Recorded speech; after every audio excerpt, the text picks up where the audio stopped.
All right, it took us 3 videos, but now we're done. We're finished with example 8.1.7. We solved this problem, and while solving it, we figured out that when we get a 0 here in a column that isn't for a basic variable, that isn't cleaned up completely, then we would have infinitely many solutions. We'd have infinitely many solutions because we have at least 2 corners of our regions that would be optimal.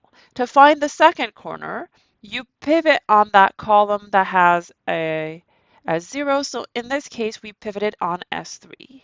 And we got a second um, optimal solution with exactly the same p, but different values of x and y.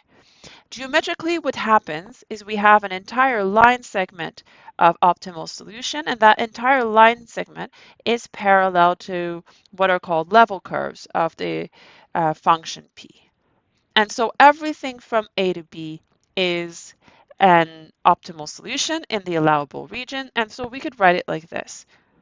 We take the 2 special solutions that are corners, and then we go from one to the other by multiplying them by s and t, so that s plus t equals 1. All right, so let's recap this. A linear programming problem has infinitely many solutions when the optimal tableau of the simplex method has a 0 in the bottom row of a non-basic column. Geometrically, that means that one of the sides of the allowable region is parallel to the level curves p equal k.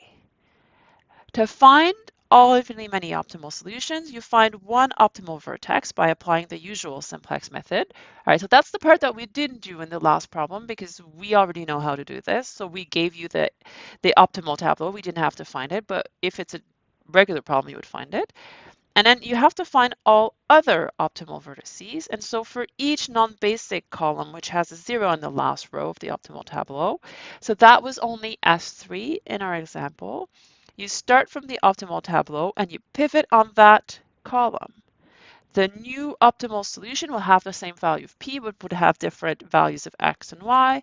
And so it would be a second optimal vertex or point. And then you could do this for every single column that has a 0 in the bottom row.